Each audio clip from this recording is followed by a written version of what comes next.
Hello humans, Master DinnerFlax here, and today I'm going to be going over something a little different. So, this is a video more towards, I guess, Chaos Blade enthusiast.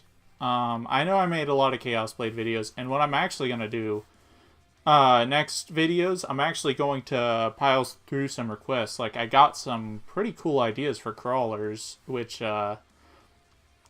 at first, there was nothing I was excited about in crawlers, but I think I got some good ideas for it. So yeah, I've been doing some testing, and some friends of mine in Yu-Gi-Oh have been doing some testing and play testing with me. We've done test hands, we've tested theories, and what I've done is made the most powerful Chaos Blade list that is consistent enough to do it nearly every game. So, what do I mean by consistent enough to do it every game? I mean, I got very tired of losing to myself rather than my opponent, so I decided to play a grind out deck that just pushes for OTK. So it's a turn. This is weird, but it's a turn 1 OTK deck. Turn 1, you set up this pretty marginally difficult to crack stun. It's not impossible, but it's difficult to crack. And then your opponent had to waste resources, so whatever combo they did was not impactful enough to stop the BLS you searched and the cycling you're about to do. So you just OTK them. So yeah, that's what I mean. So I'm going to go ahead and get into the list. We got 9 Armageddon Knights. So, quick note, after testing we realized if you draw both Vion and Armageddon, summon Vion first to send Malicious. Because you want to save Armageddon for other things since it's more universal. And if they negated your Vion dumping Malicious, you still want the Armageddon Knight, because if you get a way to pitch Malicious outside of Vion, Armageddon Knight still has value, but Vion does not. So that's important. Grepher, kind of the same thing. Your most important normal summon is Armageddon. So if you have a way to save it, go ahead and do that. We got triple Malicious, the deck in and of itself. 2 BLS, because there's a grind out match. And if you search a BLS and you had one in hand already, your opponent will not win. Your opponent will not win. And it's just as simple as that. It's not even in your worst hands. Like, in your worst hands, then you just got a BLS you're waiting to summon. Your worst hands are still playable. That's what I love. Because of this card, 2 Farfa. This card is absurd. I always hated the justification of play a Farfa with your Beatrice. So I decided to play 2 instead of 1. This card is absurd. It can be dumped with Armageddon and Grepher. It fuels your Pot of Acquisitiveness, which means you can shuffle back what you banished with Farfa and they just don't get it back. It fuels your Chaos Zone, and you can summon the monster you banished off of Farfa with Chaos Zone. This card is absurd. This card is absolutely insane. I can't take it out anymore, and the reason there's 2 is because I always want to make sure I have it in the deck. And if you draw one and they destroy Beatrice, well, you got these 2 guys to get value out of it. 1 Plague Spreader for the Beatrice combo, and then 1 Effect Veiler to discourage my opponent from destroying Chaos Zone too early. So we got triple Chaos Zone, no terraformings. You only want to see it once. It's not a playmaker, it's a play extender, and you shouldn't stress about extenders because it's only an extender and it's only as good as your hand already is. But that being said, this allows you to play the grind game so well, and you need a card like this in your deck. So max out on it, but don't max out on terraformings. I wouldn't even play terraforming, because this deck's already at 42, which it's at 42 because I'll go ahead and explain after the deck profile is done. Triple Allure, double Twin Twister.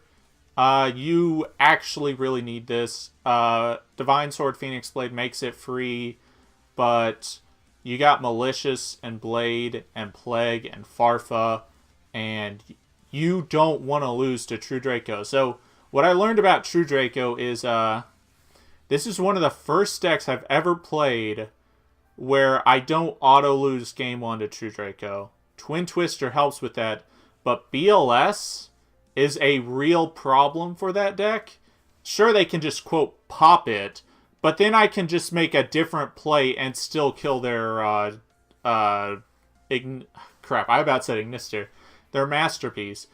BLS is either bait or it's an out, and if you out the BLS, then I baited you, and if I didn't bait you, then you just lose the BLS anyway. And with Phoenix Blade, it's a 3,300 over your 3,250. So it's an absurd card. This deck actually doesn't lose game 1 to True Draco like 99% of the decks in the format. So I actually really like the Twin Twister for True Draco and any stun bullshittery that can exist. So yeah. Not triple because there's so much deck thinning, which I will explain later. Pot of Acquisitiveness at 2, because this is your deck's Pot of Avarice. This can recycle things you should never be allowed to have access to again, such as Beatrice with BLS, multiple Farfas, putting back 2 Malicious and a Plague to Synchro Summon all again. This card is absurd, and you just get a draw out of it.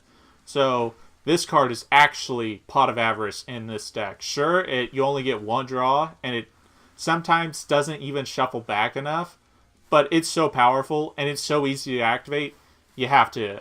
I wouldn't play 3 because it has a hard once per turn clause. If it didn't have that, it would probably be at 3 in here.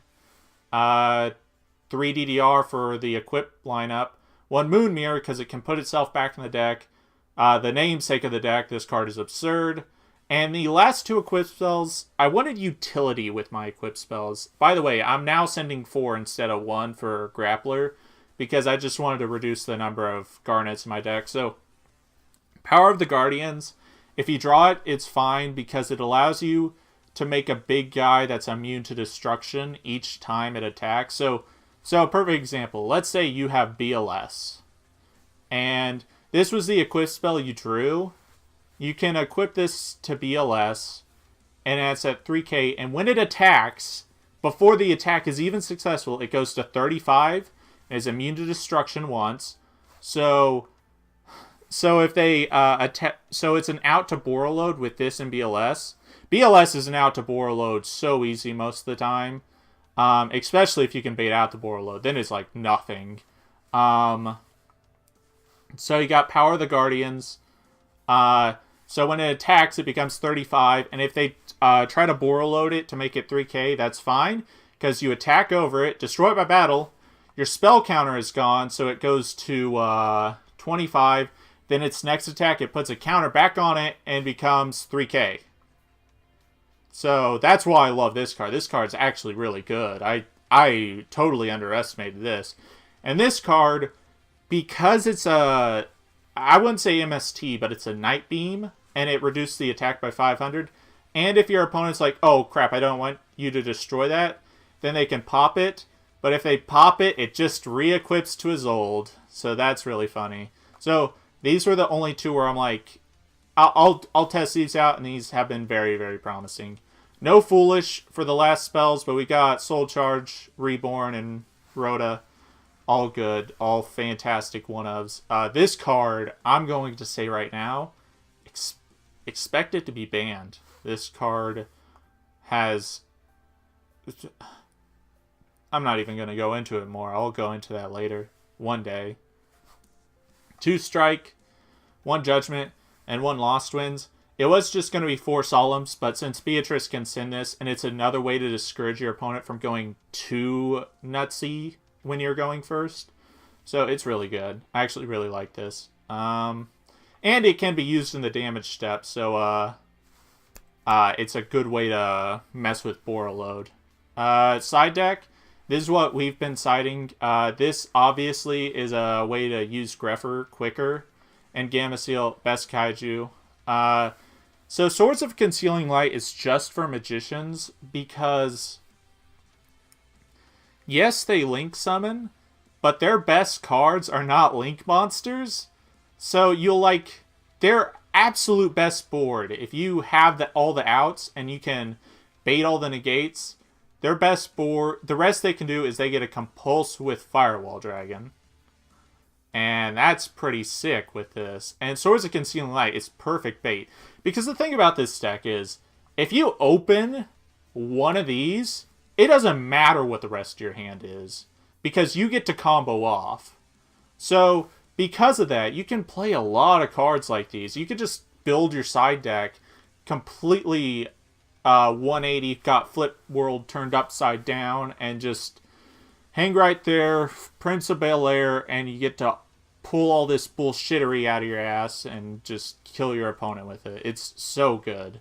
So I'm also going to go into a combo later. So for the Link monsters, we got 2 is old, 2 BLS, 2 is old, makes sense. It's the light for your deck. Decode Talker, fantastic. It's usually, if I'm linking up just to get Isolde off the board, it's usually into this. Saryuja, so the way you can make Beatrice is also the way you can make Saryuja, but I don't want to make Saryuja if I don't have, like, extenders already. But if I have the nuts hand, I'm going into this as well. And then, yeah, this card's very, very, very good. And if you like, you can end with this Beatrice with, you'll need Soul Charge to do it, but if you have Soul Charge Acquisitiveness, and you did the Beatrice combo, and you set up for the Beatrice combo, you can make this instead and go way the fuck in. And then Borreload for kind of the counter. It's like the turn 3 card. Very, very good. And then Beatrice and 2 things she can summon.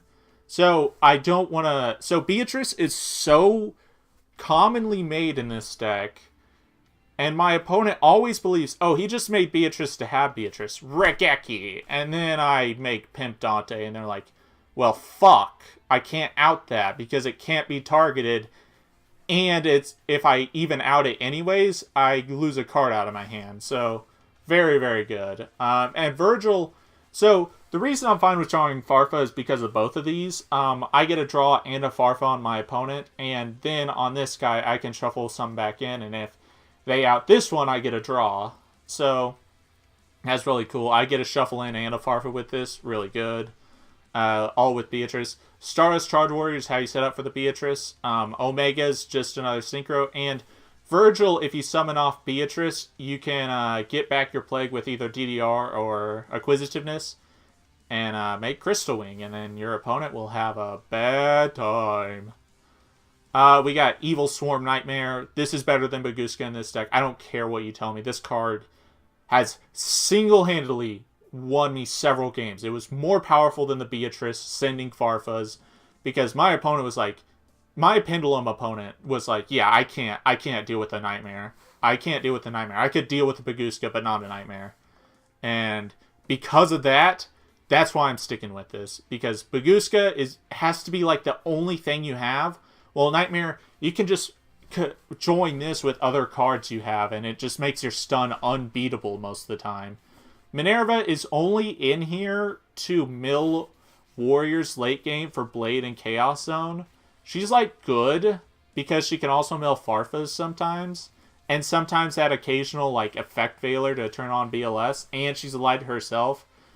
But I'm not too sure. I'm not too sure if I like this.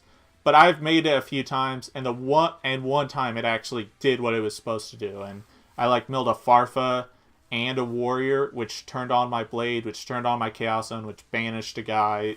So it's fine for now. For now it's fine, but later it might be something else. This card is only good with Soul Charge late game, but this is I can usually make it without Soul Charge, at least with 2 to 3 materials, and it's pretty interesting because if you make it with 3 materials, it's automatically an out to Borreload, which is funny. And then finally M7 for another rank 6. I hate this, but it came up once and I put it in here because I couldn't think of anything else to put in here. If you guys got suggestions, I'm all for it because this is still theory. I really do want to take this deck competitively serious one day. I'm not sure if this is a format for it, but the format for this deck will eventually come up because Isolde is broken, and unless for some reason they decide to preemptively hit this deck or indirectly hit this deck you will see one day. I'm very confident in that because this deck is just barely behind everything else. So, yep, let me go into one of the combos. If you open up Vion and an empty card in hand, normal summon Vion, send Malicious, banish Malicious, special it, link summon into Isolde. Isolde, search BLS. Okay, now you have 2 cards in hand again. Isolde, send 4 equipped spells. Hopefully Divine Sword, unless you drew it. But if you drew it, that's fine, because you can just equip it and have it engrave.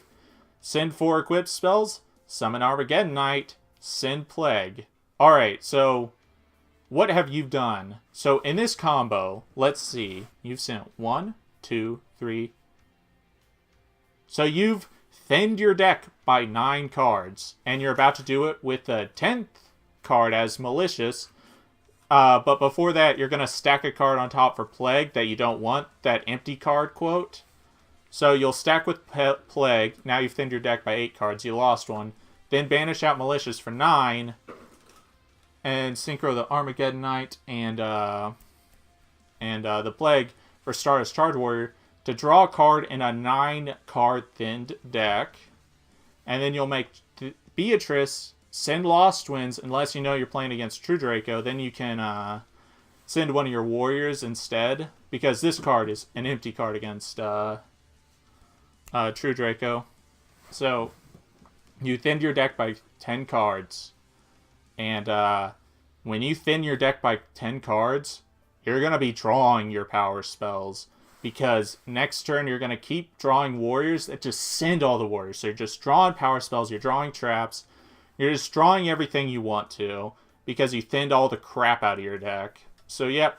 That's about it. Thank you all for watching. Hopefully that you understand why there's 42. Because when you thin your deck by 10 cards, it doesn't matter at that point. You're just drawing whatever you want to. And in conjunction, it's kind of the reason I don't play Desires, is because no matter if you draw Desires is only it's not even that good when I've done the Nuts combo and then Desires.